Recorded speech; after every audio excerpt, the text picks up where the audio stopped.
Alright guys, what is going on? Welcome to your 26th MySQL tutorial, and in this lesson we're going to start finally editing the database, because before we have these tables, we have this data, and we can look at it, maybe select some columns, select some rows, that's nice, but we can never update, edit, delete, make new tables.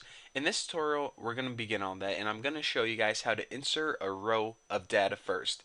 So each of these is obviously a row, but what happens whenever we want to add a new one? Maybe we have a new user that signs up for our website, or maybe someone lists a new item. Well, let's go ahead and learn how to do that right now. So take note before we begin that I'm going to be working in the items table, and every item has an ID number, a name, a cost, a seller ID, which was who is selling that item, and a number of bids for that item. So let's go ahead and let me show you guys a really basic way, the core basics of inserting an item into a database.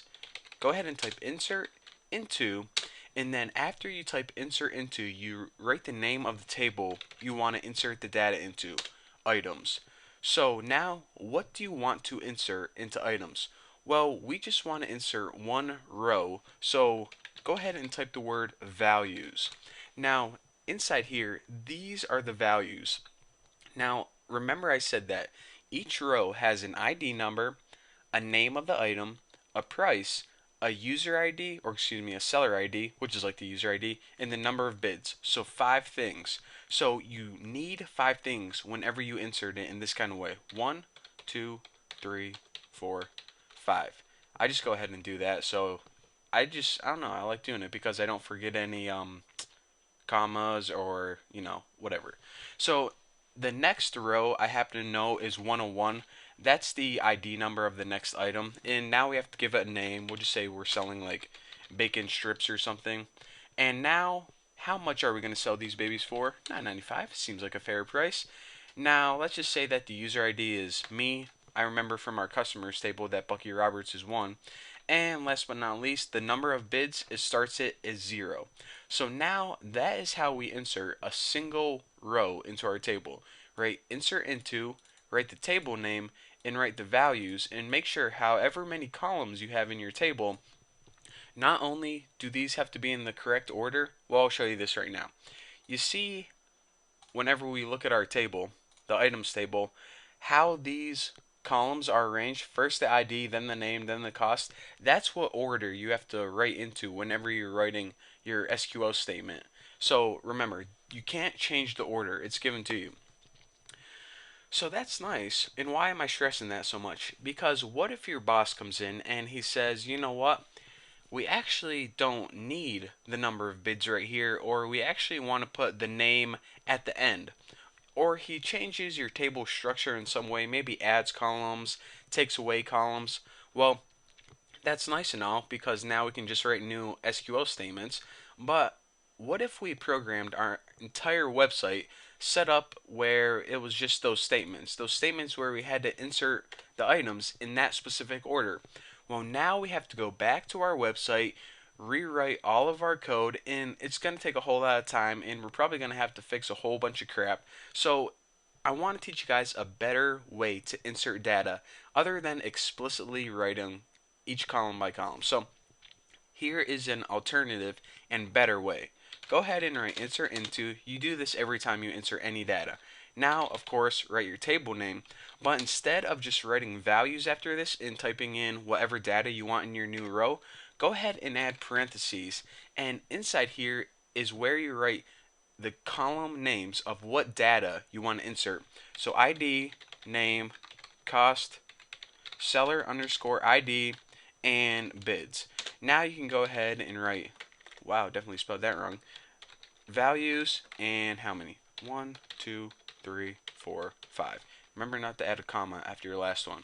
So this is item 102. I didn't even show you guys the row that we just inserted. I'll show you in a second. And this item can be fish and chips. And how much can this be? $7.99. Seems like a reasonable price. And of course, my seller ID is 1, and it doesn't have any bids so far.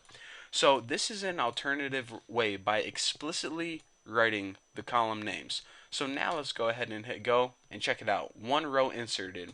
Don't believe me? I'll prove it to you. sort by ID, descending, and check it out.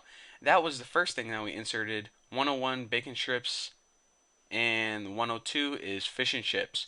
So those are two alternative ways that we can insert data into a database row by row.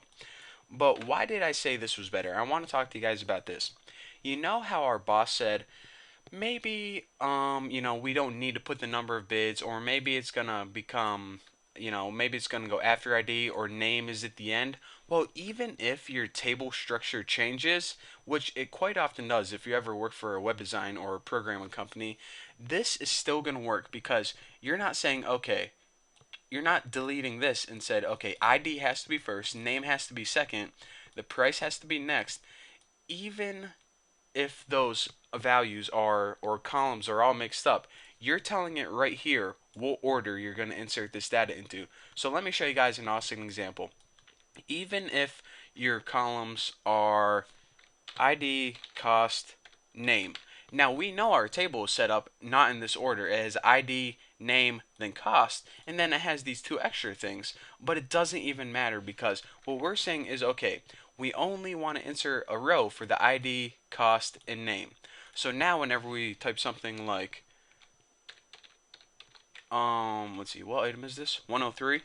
103 and I don't know, what am I going to sell this for? 777. And the name is beef on a stick. Much better than beef off a stick.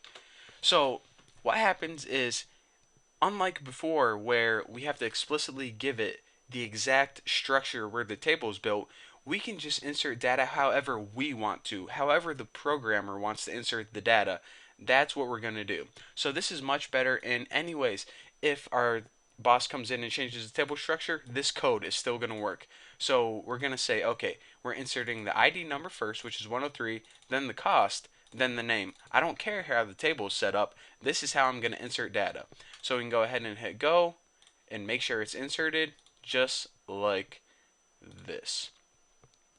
Checking out 103, beef on a stick, 777, and these two are default values, which I'll talk about in the next tutorial. But anyways, that is your tutorial. Again, the key thing to take away is you can go ahead and insert data without adding the explicit column names, but it's very nice to add the column names, not only because it tells MySQL how you want to insert the data, but you can also alter the number of columns that you want to insert and also the order of the columns. So it gives more control to the programmer instead of just the database designer saying this is how you need to insert data. So there you go. Thank you guys for watching. Don't forget to subscribe. Don't forget to add me on Google+. Don't forget to send me $500. And I'll see you in the next video.